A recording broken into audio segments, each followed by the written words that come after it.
Oh, hello there. I see it's time to begin. Today is January 27th, 2026, and you've done it. You are among the elites, my friends, the hardest of the hardcore, the so-called Diamond Club. Welcome to Office Hours. This is the show where you, your projects, your place in this strange, bizarre, upside-down, topsy-turvy, wobbly, timey-wimey world makes sense. Look, guys, the whole world is changing, and we're going back to brass tacks. We're doing what matters. Learning how to deceive, stay ahead of the others, be at the vanguard, the tip of the spear, crack of my ass. And that means we're going through the entire back catalog of Scam School. Welcome to Scam School, the only show dedicated to social engineering at the bar and on the street. That's an original phrase, and if anybody claims to own it from a previous property, send me a letter so I can hand it to a lawyer to put in the garbage fire. That's right, we're going back through all of the original catalog. I'm giving you secret behind-the-scenes intel on just how Scam School came to be nearly 20 years ago. 2006, I was just getting my sea legs underneath me on the road, doing my Bizarre Magic show. Started with Brian Brushwood on the road episodes. We'll see some of those later on. But at this point in the story, we are now at April 2008. And we are releasing Scam School episodes. They originally were talking about releasing them. We're going to have to eventually go through the story of Revision 3 now that I think about it. But they were going to release them once per week. And I pushed them for just a burst of them all in a row. 1, 2, 3, 4. That way people could instantly get a sense of what the whole show was going to look like. Because I knew everybody would have a bias to see one bit of content and assume that's what the entire whole thing is. Oh, here we go. Let's see. Hello, everyone. Hello. We're ready to go. We've got Twitch, All Five Nations, G. James B, Lion's Den, Cliff Horn. Oh, yeah, it's Adam. Dylan Theus, the old schooler, the Mike Ruler, Random Hank, Austin, and BioCow. Perfect. I'm going to assume that we're all live, and we're just going to go ahead and jump on in. So this is the third episode in a row. So far, we've had one episode that was unambiguously the best trick I knew how to do. The second episode was immediately keeping to the promise of you will actually learn how to score free drinks at the bar. And I wanted real life proof, so we did it real life at the bar. This is from the same shoot. This is an all-time favorite. This is sort of crafting out the punk angle of everyone of the program. Here we go.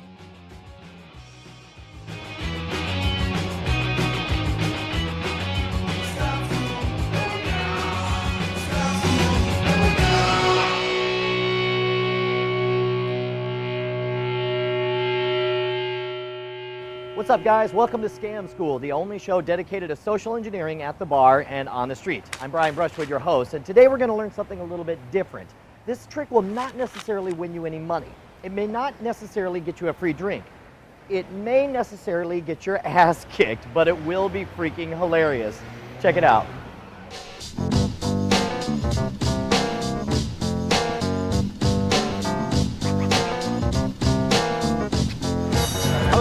So here's the game.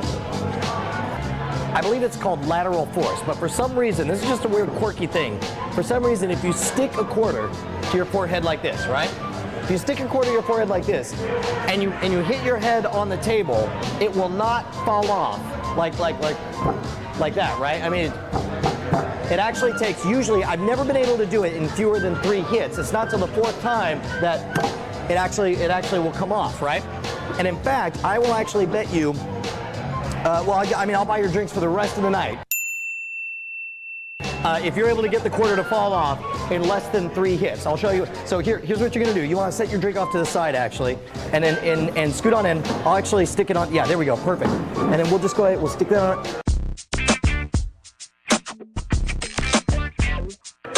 All right, you got it? Go for it. In less than 3. In less than 3, go. I'm giving myself a seat. Go, keep going. You're almost there. It's getting loose. Here you go. You're doing good. Keep going. Brain damage. You can't get it. I can't do it. Keep going. You can get it. You'll get it.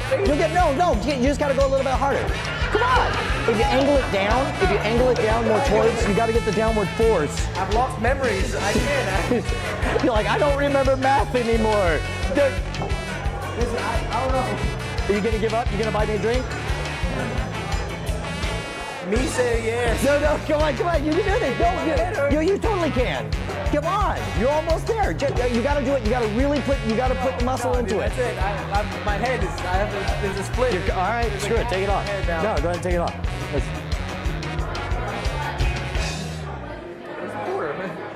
Shut up. Are you serious? You couldn't even tell. So, in all seriousness, you really thought that It felt like it was on. It did feel like it was on. It was on. I felt like, how much super glue did this guy use to put on my head? And then how am I gonna get the super glue off? Right.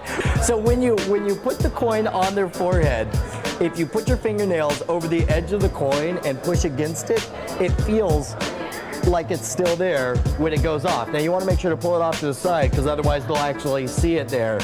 But sorry.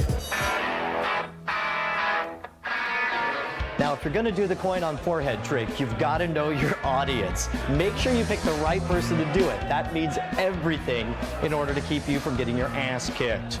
If you do it right, maybe the person who you did it on won't buy you a drink. In fact, you probably owe them a drink, but one of their friends will be definitely interested in hooking you up.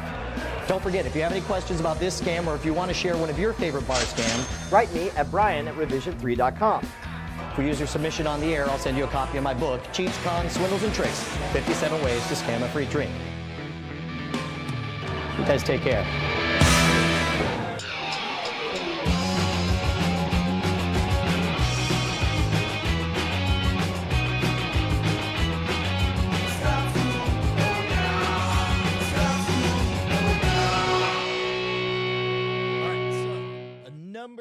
Number of things on this one. Oh my God. There we go. Let's go back in time here. We'll turn this down. So first of all, shouts out to this opening shot. Also, we're still using the luxurious opening sequence here, complete with all the motion graphics. I think I have all the assets for this. I had to dig them out. But this opening shot, look at that. That's a real TV show. That's all I cared about. I was like, is it me in a city with in HD? And again, I cannot overstate this enough, guys. Used to be a big deal that you could have HD standard definition. Welcome to Scam School, the only show dedicated to social engineering at the bar and on the street. I'm Brian Brushwood, your host. So here, I'll turn this on down. So at this point, we're still very, very tight episodes, and I want you to wrap your mind around something. Go ahead and place your bets right now. Everybody in the chat, go ahead and actually write it down. How many views do you think this video has? Because you guys have seen us riff on this and remix this moment, but the original video on YouTube, no cheating, but just go ahead and put it in the comments, because I was amazed. 14,000 views. 14,000 views. Everybody out there like, what happened to your views? MRFer, 14,000 views out the gate. Now, that's one of the things, is that Magic is, at any given time, never going to be pop culture. Because at the end of it, once you find out what's on the other side, it's dorky. It's a goofy thing. As a result, everybody goes through a Magic phase, so that the Magic audience is billions. Billions of people go through a Magic phase. But at any given time, a very small slice are into Magic. So in this case, what I want you to wrap your mind around is in 2008, Revision 3 thought they were competing with YouTube. They did not want anything on YouTube because they were the competition. They were going to crush YouTube. And here's the weird part. This is before YouTube was sold to Google. So they were right to make that play. There was a chance that could have happened. 14,000 cents. This is now the question BioCow's asking is the right one. Original airing or 2008 or repost? The original airing was only as an iTunes podcast. It was a video podcast. That's it. And because of that, I have no idea that I might be able to find the trackable numbers. I want to say that the iTunes downloads were maybe 30,000. 30,000 was a good time back in the day. 30,000 was a good time back in the day. That was a good amount back in the day. I'm going to have to poke around and see if I can find some of those original metrics. I should have done that beforehand. That'll be, remind me later when we tee everything up on that. Let's see, other comments. I remember seeing the original cut, and there was kind of just a staticness to this part, the actual execution. He's just hitting his head. And I thought, well, why don't we just add a little bit of noise? This is also, you'll notice, I have a bit of an infatuation for layering information. Even now, as I do this live stream, I'm making sure that if somebody just comes in, there are multiple layers of content to dive deeper. I tend to look at stories, good stories, as fractals that they can play one way at the surface, but there's always more and more that rewards you the deeper and deeper you look. So in this case, we added a little bit of a layer of abstraction, and you could see they used a default font, which is fine. I was hoping for a fancier font, but I was not in a place to overplay my hand. I was just the dumb, silly talent coming along. And so, but I was absolutely thrilled that we did it. A moment that I didn't notice until just now is you can see two things. I didn't realize that I was just going for broke. I was like, yeah, no, keep going. And it was just going to be without end. Here. You got to put the muscle into it. That's it. My head is, there's a split. All right, screw it, take it off. No, go ahead and take it off.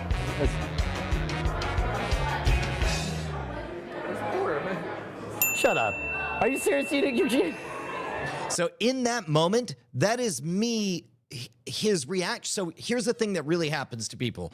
When they are genuinely reacting big in their head, they are not spending the energy to figure out how to visualize their reaction for everyone on the outside. So as a result, his kind of non-reaction threw me for a loop. And you could tell I'm genuinely like, oh man, was he faking? That would be the worst thing in the world. No, go ahead and take it off.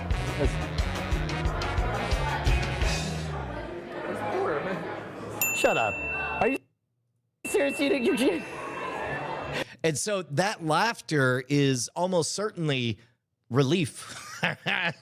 That's me losing my mind, like, it worked. Now, this case, that was B-roll of Joey. So in all seriousness, you really feel like it was on. It was on. I felt like how much And so now look at how much relief there is in both of us, because Brian was no longer tense about whether or not the trick was going to work, and our guest was no longer tense because it was over with. It did feel like it was on. it was on. I felt like how much super glue did this guy use to put on my head? And then how am I gonna get the super glue off? Right. And then that's also B-roll right here. So when you put the coin on their forehead, if you put your fingernails over the edge of the coin and push against it, it feels like it's still there when it goes off. Now you want to make sure to pull it off to the side, because otherwise they'll actually see it there. But sorry. Now, this is interesting because this episode, to my eyes, looks and feels incomplete. And part of that is because this is before we started instituting what I call the C block. And it used to be back in the very, very early days, before Scam School, every single magic trick was performed the exact same way, or taught the exact same way. There would be a, here, let's go ahead and do this. There we go. There would be, here's a performance, and then here's the method, the end. And then when Scam School first started, you can see it here, this is before we had any ads, it was just, here's a trick, here's a method, the end. And then we would sneak an ad in the middle. And keep in mind, this is at a time when it was not entirely clear whether or not ad-supported magic tutorials were acceptable or not. The idea, magicians were holding on at the time to kind of two contradictory ideas. One of them being that magic should be behind a curtain and special. So they wanted you to charge for magic. And yet also every single magician out there definitely got started because they were given for free a magic set, or they all fondly talked about the Dewey Decimal System. What was it? 827. Oh, wait. Oh, man, I used to know the number. I used to know the Dewey Decimal System number. Anyway, 723.8. That's what it was. 723.8 was the Dewey Decimal System, where they would learn magic. Guess what? Yes, for free. And yet this idea of magic in a free ad-supported place, that, of course, that made the existing ecosystem of current magic distributors a little bit nervous. Understandably, I don't blame them. But in this case, purely because they added a second ad, I had to rethink how to do the show, because I couldn't do two ads in the middle, because trick, a minute and a half, 2 minutes of trick, followed by 2 minutes of ad, followed by 2 minutes of explanation, the method, that was going to drive off all of the users. They wouldn't be paying attention to it. So instead, I added what I called the C block. And the C block is quite simply ended up being the single most important thing I ever figured out, which was I just needed to fill time. But I said, okay, now you've learned it. Now you do it. And then, of course, this is the moment where two things happen. First of all, it got magicians off of my back, because they could no longer accuse me of exposing a magic trick. Because if you watched a performance, an explanation, and then saw this random person at the bar actually do the trick, then by definition, you just saw teaching, not exposure. The second benefit that it had was the type of mistakes that people would make were exactly the type of mistakes that we needed to teach for the folks at home. All your mirror neurons were firing along as you would watch somebody grab a card, and maybe they would be an actual neurosurgeon in the real world. Maybe they had the most gifted hands in all of time and space. But the moment you hand them a card, and let's say their real job is to remember to separate the red and black cards or something, but then the moment you hand them cards, they're like, and you're like, oh, sweetie, you don't even know how to spread cards. Here, we hold them like this. This is mechanics grip. And notice that if we make it like a conveyor belt, you can see all of those indices on there. So all of that critical learning, that learning by action, by doing, not talking about it, all of that came as a result of the need to put a second ad into Scam School. And of course, it wasn't just that that second ad, it was the benefit of the extra content. So to my eyes, looking at this is weird that we just get to the end, and then instead I would normally in later episodes make him go through the motions of performing it correctly, if for no other reason than to prove. You want to make sure to pull it off to the side, because otherwise they'll actually see it there. But sorry. Now, if you're going to do the coin on forehead trick, you've got to know your audience. Make sure you pick the right person to do it. That means everything in order to keep you from getting your ass kicked. If you do it right, maybe the person who you did it on won't buy you a drink. In fact, you probably owe them a drink. But one of their friends will be definitely interested in hooking you up. So don't forget. This is also, you could tell that much like the people who go on Penn and Teller Fool Us or America's Got Talent, I also didn't have a lot of pre-written material for this part. I did know that I wanted to make an on-ramp to build a relationship with an audience, because this was not my audience. This was somebody else's audience, so I needed to provide value. And so basically, and also what I really wanted was feedback from the audience. But the only way to get it was a bit kludgy. We'll explore how I courted everyone in the Revision 3 forums down the road. But a small part of it that I could do right out of the gates was offer a free copy of my booklet. Basically, I just took 20 or so magic books, beginner magic books, and I just picked all my favorites. And it's more like 8-page center stapled book report with, anyway, cheats, cons, swindles, and tricks. And I was happy to send those out. I think I was sending PDFs to people, or maybe if because people asked me to sign them and I would actually send them over. But again, the thing I really wanted was feedback and the opportunity to deepen the relationship. So here, we got some questions on here. I agree. The C block is when Scam School became Scam School. 793.8, 793.8. That's what it was. Thank you very much, Princess Judith. And then the C block for puzzles and non-magic tricks, that would be sometimes if there was nothing that they could perform or do, then we could make it just a standalone performance. I would dip into some of my favorite well-polished magic routines that I would do. Other times I would do maybe have them come up with an outrageous presentation for it. So in other words, like at this point, by the A block and the B block, everybody, including the audience, knew the entire story to the entire thing. But what we could do is we could say, what if blank? Could you remix this and make this uniquely your own? And that's where you'll separate. Sometimes introverts and extroverts behave differently. Often the best ideas come from those introverts where they're all like, behold, and they go nutty. You get to see an echo of that in some of the upcoming episodes of Modern Rogue that we're doing with Ryer. We did more episodes where I taught him bits from my classic stage act, and it's just great. It's just great to watch him flip a switch and go into outrageous mode. Thank you very much, Hawk Worley, on that. And yes, very important, Cliff. That was the one thing. Look, if your show is called Scam School, there is one thing nobody wants to be, and that's the sucker. So that's the goal, is to keep them from being the sucker, make them the hero, make them trust the edit, which is also why we used to fly without a net. We would not have people sign releases until after we finished the recording of it. The goal of that being, I wanted them to have leverage. I say, look, I know it's a big, weird thing. We're going to do this. It's a lot of fun. If you don't like it, if you're not proud of it, don't sign the release at the end.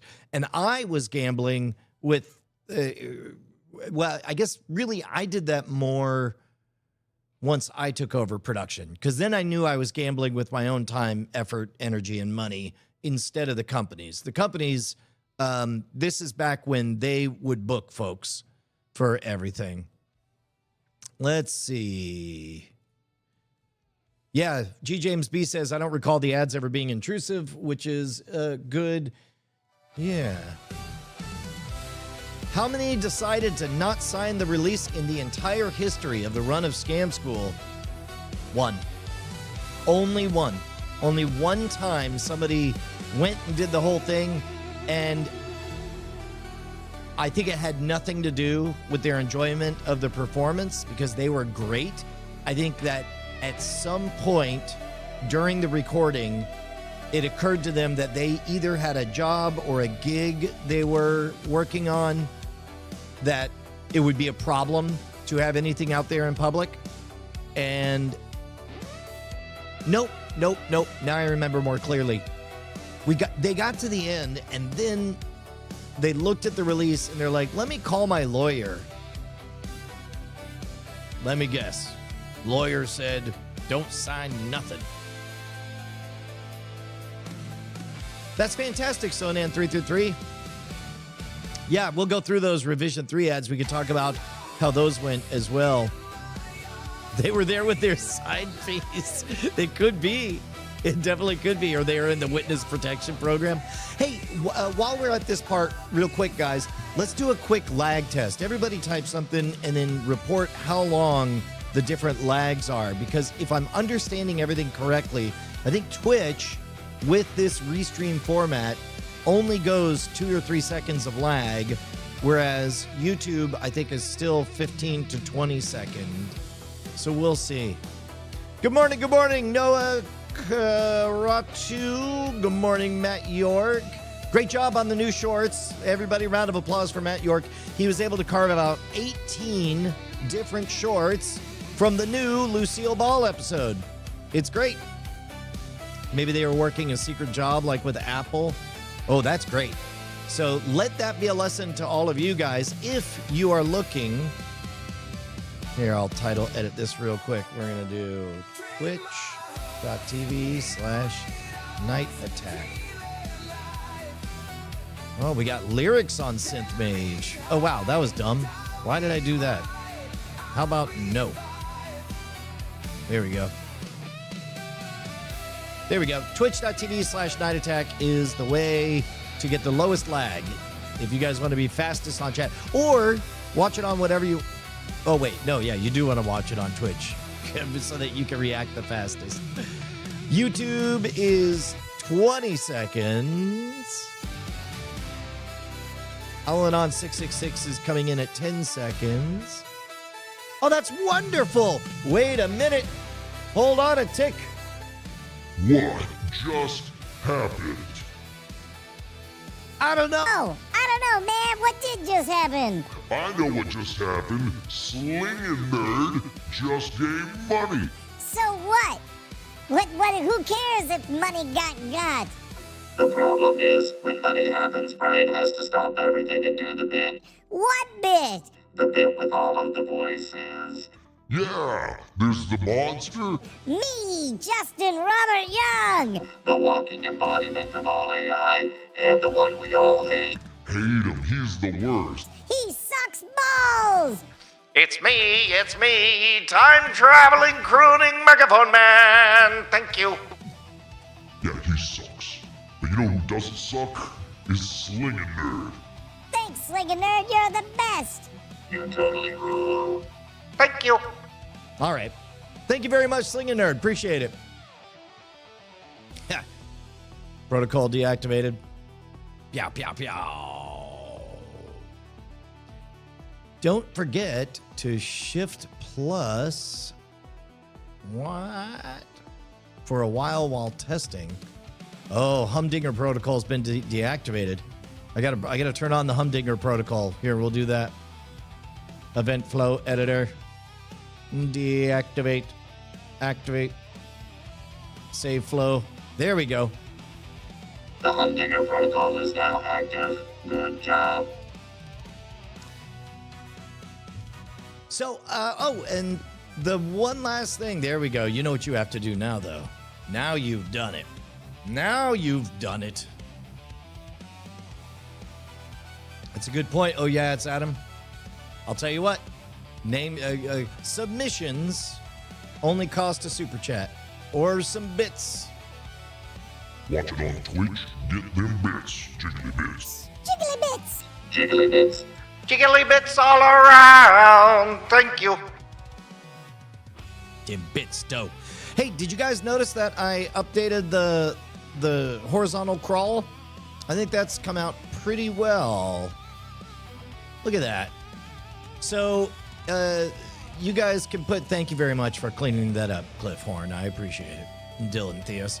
I spent all day on Sunday in the middle of the snow apocalypse part 7 of Austin, stuck here. So I vibe coded, and that's all CSS that I did. It's mostly correct. Mainly, I like the way it adjusted the color palette.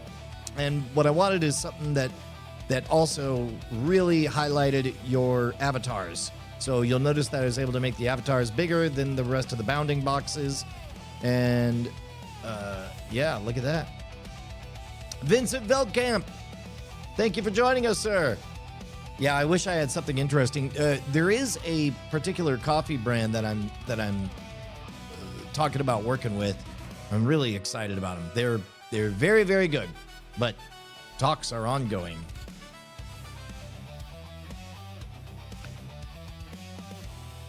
All right, take care, James Cobalt. Thank you very much. Oli the Egg 27.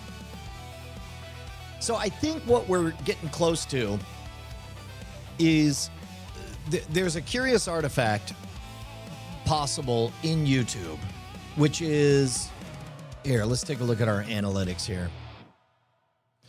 As you guys know, hey, look at that, man. Radio with no electronics, 20,000. Not bad. Let's see. Let's check that open rate. Yeah, look at that. 72 is my target number, and we are pretty much there. That's fantastic.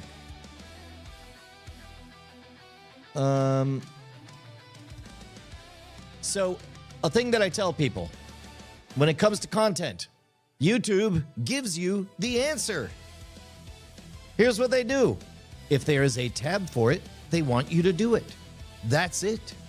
Why is there a videos tab? Because they would like for you to make videos. Why is there a shorts tab? Because they don't want you on TikTok. They want you here on YouTube. Make shorts. Live. That's the one that took so long to get started on. We only started 3 months ago. And at first, the bulk of the story was just about the getting ready to get ready. But now we got a groove.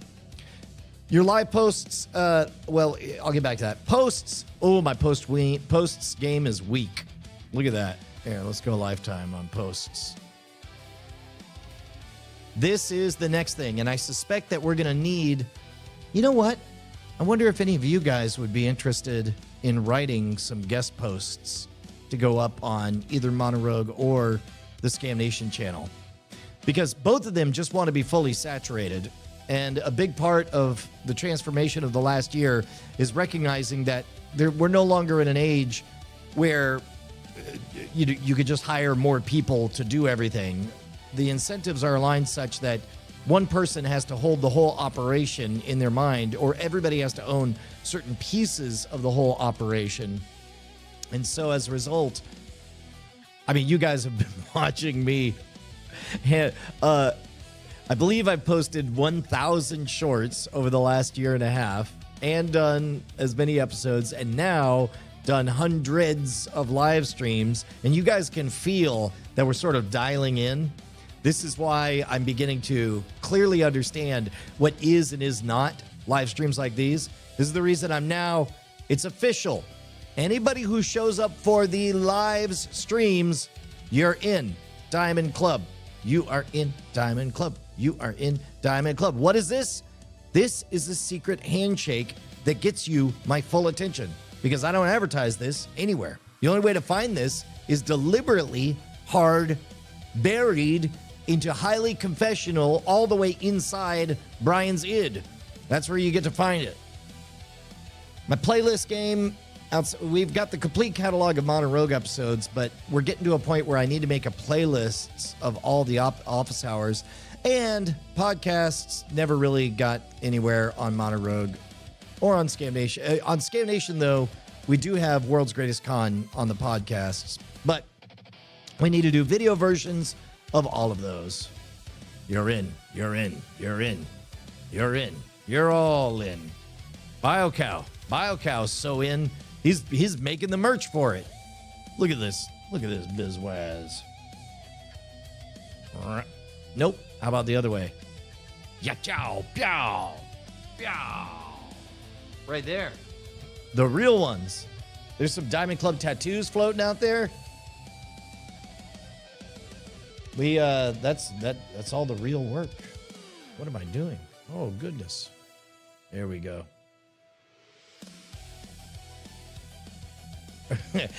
Early modern really is literally a historic term. That's correct.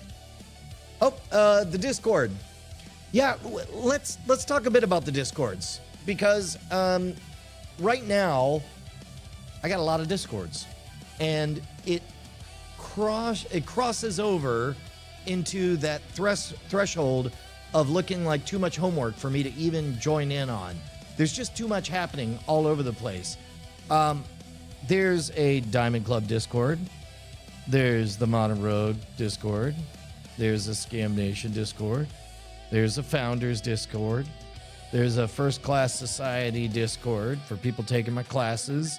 There's and there's an MRHQ that's internal.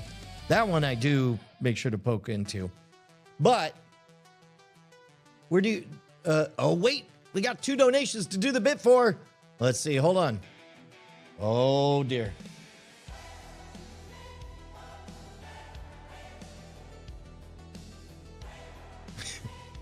Oh, damn. Lion says, Dankeschön, my friend. Ich komme aus Texas and I lieben writing. Yeah, I think that means thank you, bro.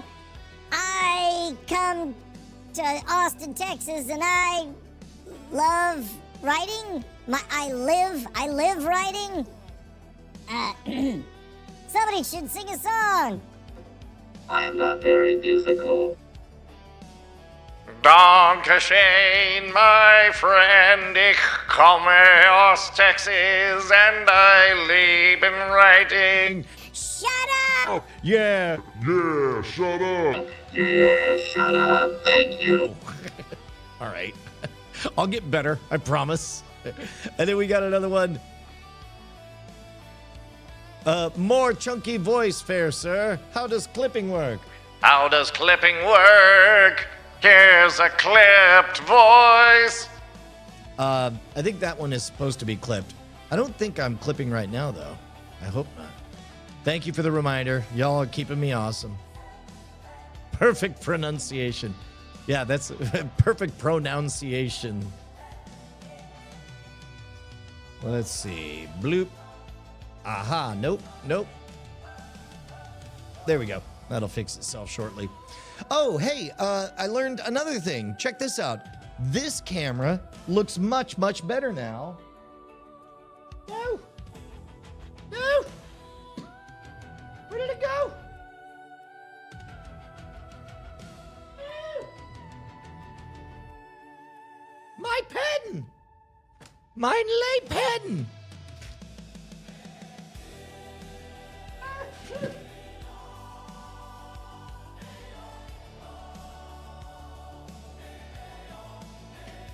My stylus just vanished.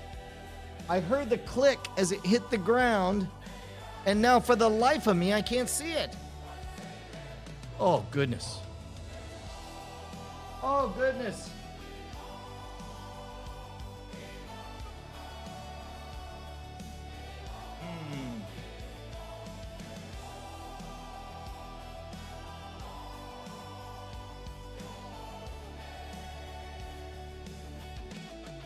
It's not under the desktop.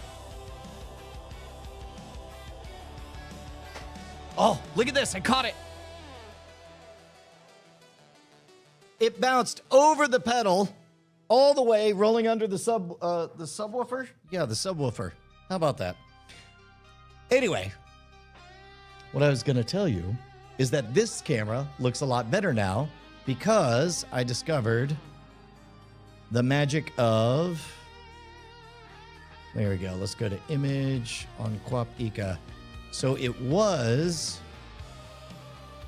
This is the standard look, which is a little bit washed out. And this looked fine, but now... There we go. This one is much more congruent with this shot. So now we have a similar color temperature across everything, which makes that much better. Okay. Back to work.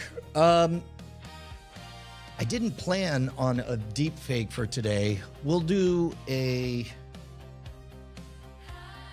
Well, here, let's take a look. You know, let's get started. Let's take a look at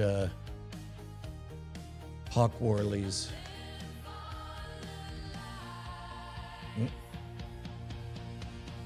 Oh, it's not here.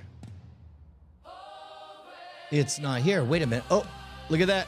Hey, by the way, patron bonuses are coming. You guys need to head on over to patreon.com/monorouge and keep this thing afloat. Hopefully you guys are noticing. Patreon.com/monorouge. We're in the middle of reworking our patronage tiers. There we go.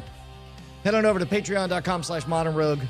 Keep this operation, this ramshackle beast afloat. Get your name in the credits. That's a big one.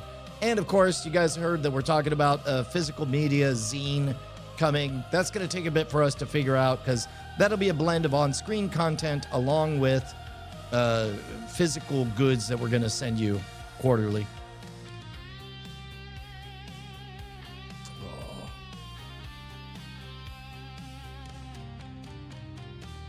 So Hawk Worley's.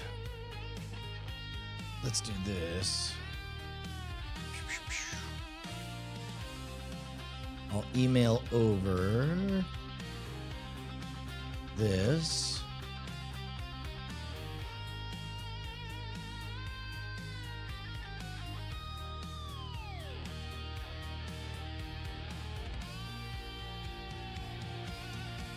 And I'll find Hawk.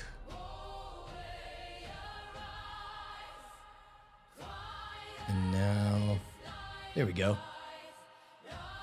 Forward to Modern Rogue Show. There we go. Got it. Okay, for this experiment.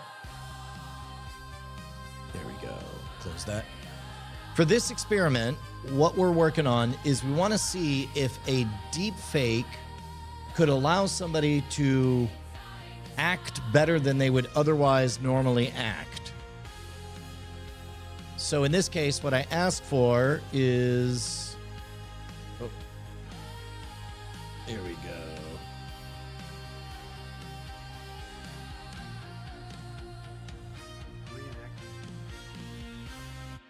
Okay, so the goal here is we want to see him say something that he believes and then something he doesn't believe. Oh, that's the one bummer about doing this the way I did it. I got to undo that and then go here, undo that. There we go. And then now we're back here. Okay, so I asked Hawk Worley to A/B test. I wanted him to say something that he believes, and then I wanted him to act and say something he didn't believe. So we'll look at these. Reenactors call it their impression. In my day, it was called costuming. Now it's called cosplay. I like that. It involves more of the totality of the character. And when someone tells me, I like your costume, I say, thank you, I made it myself. That's just, the costume I made. When someone says, I like your cosplay, it means they understand that I am more than just the clothes I wear. I am trying to embody the character itself. And you either have to evolve with the language or get steamrolled by history. That's why cosplay is my favorite term. Okay, that's interesting because I did not pause to consider. I didn't read which one is which. When you first... So I don't know which is the truth and which is the lie. There's I am a cosplayer. That's the one we just watched. And then this is I am a costumer. When you first get into the costuming world, you tend to use less expensive, easier to achieve materials. And your results, they're okay. The more time in, the more you realize better products will give you a better result. To call what I do cosplay demeans the amount of time and effort I have put into my craft. I do not cosplay, I am a costumer. Okay, this is fascinating. I think we just stumbled into a hell of a game by accident. Much like discovering the C block happened as a result of the ads, just the mere fact that I didn't see which one he believes and which one he doesn't believe. I don't know. Okay, let's play this game. Does Hawk prefer the term costumer or cosplayer? By the way, Hawk, this is a very good example because it's in the weeds enough that I don't know which of those two you would like more. But okay, so here is I am a costumer again. When you first get into the costuming world, you tend to use less expensive, easier to achieve materials. And your results, they're okay. The more time in, the more you realize better products will give you a better result. To call what I do cosplay demeans the amount of time and effort I have put into my craft. I do not cosplay, I am a costumer. Okay, so that's I am a costumer. I'm beginning to kind of tee in on which one I think. This is I am a cosplayer. Reenactors call it their impression. In my day, it was called costuming. Now it's called cosplay. I like that. It involves more of the totality of the character. When someone tells me, I like your costume, I say, thank you, I made it myself. That's just, the costume I made. When someone says, I like your cosplay, it means they understand that I am more than just the clothes I wear. I am trying to embody the character itself. And you either have to evolve with the language or get steamrolled by history. Okay, I've got my bet. I think that he likes the term costumer more, because on the 2 in I am a costumer, simply count the number of times he looks away. It's very few. Here, in fact, we'll speed this up so you guys don't have to. Here we go. Speed, playback speed. Let's do 2.5 times. There we go. First in the costuming world, you tend to use less expensive, easier So straight to camera. to achieve materials. And your results, they're okay. That was 1 look away. The more time in, the more you realize better products will give you a better 2 look aways. To call what I do cosplay, that means the amount of time and effort I put into my craft. I do not cosplay. I'm a costumer. So that was When you first get into the costume, 2 look aways, whereas I am a cosplayer. reenactors call it their impression. In my day, it was called costuming. 1, 2, Now it's called cosplay. 3, I like that. It involves 4, more of the totality of the character. When 5, someone tells me, I like your costume, I say, thank you, I made it myself. 6, That's just, the costume I made. When someone says, I like 7, your cosplay, it means they understand that I am more than just the clothes I wear. I am trying to embody the character itself. And you either have to 9, evolve with the language or get steamrolled by history. That's why cosplay is my favorite. 10.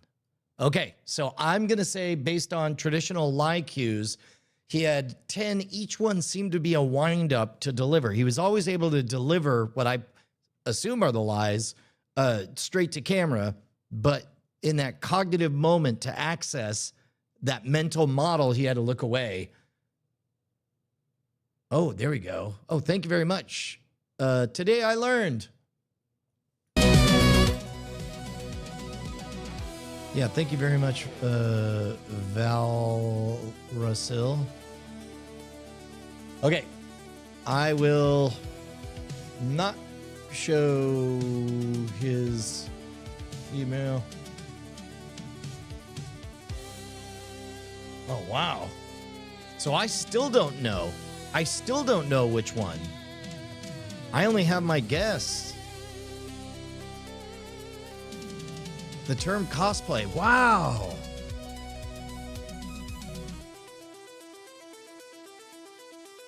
Yeah, that one we'll get to soon. That's interesting, because this is the other thing, is traditionally the looking away is considered a lie cue, but the science of lying is essentially folk science. Only now the adults are in there. Yep, you shield your eyes as a way to distance yourself from the subject. Lion Den, we're trying to figure out which is the lie and which is the truth. Cosplay is more inclusive, and oh yeah, what was the truth? Tell us which one was the real one, because just looking at the glancing away. I love this, by the way. In fact, anybody else who wants to play this game, record yourself in a realm that you are passionate about, where there's a distinction that you really do care about. Just do exactly like this. Speak passionately about the thing, and then make sure it's in the weeds to where we can't know the obvious aspect to it or whatever. But then argue the counterfactual, and try not to get in your head, but just act and see if you could fool us and see if we can figure it out. That's fascinating.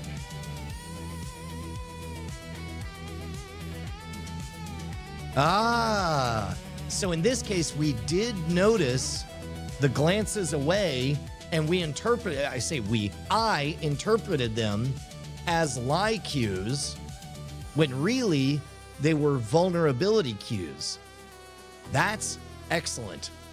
That is great. How many of you guys got it right? Because I did not get it right. I got it backwards. Yeah, talking. So, yeah, he does love the word cosplayer. So now that we know the answer, let's see how it reads differently. Here's cosplayer. Reenactors call it their impression. In my day, it was called costuming. Now it's called cosplay. I like that. It involves more of the totality of the character. And when someone tells me, I like your costume, I say, thank you, I made it myself.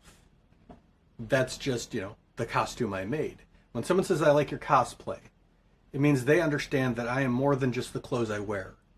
I am trying to embody the character itself. And you either have to evolve with the language or get steamrolled by history. That's why cosplay is my favorite term. Yep. Okay. That's great. So all of those moments he was looking away were him accessing his real thoughts, whereas costumer, this is him putting on a mask. When you first get into the costuming world, you tend to use less expensive, easier to achieve materials. And your results, they're okay. The more time in, the more you realize better products will give you a better result. To call what I do cosplay demeans the amount of time and effort I have put into my craft. I do not cosplay, I am a costumer. Ah, interesting. And I guess also if you're going to deliver a lie, you're going to be dialed in on delivering it with false authority as you say it. That would make sense. Okay, so let's take a look at our agenda. How do we do? We definitely got behind the scenes on episode 3, Bang Your Head. We definitely teed things up for Hawk's deepfakes. That'll be what we'll do tomorrow, is we'll see whether or not Brian is able to deepfake Hawk lying or telling the truth, and we'll see how that one fits in with a known lie. So we already got our first bit of data. Hawk was able to fool Brian. Brian was not able to tell which one was the authentic Hawk. Now we're going to see how good of an impression Brian can do of Hawk. But that'll happen tomorrow. Your questions comes first. What else? I think that's it. Yeah, we'll see you guys tomorrow. Hello, Shachardhan 1081. We're all very well. We're also rounding the corner about at the end. So, okay, so homework for tomorrow. Tomorrow.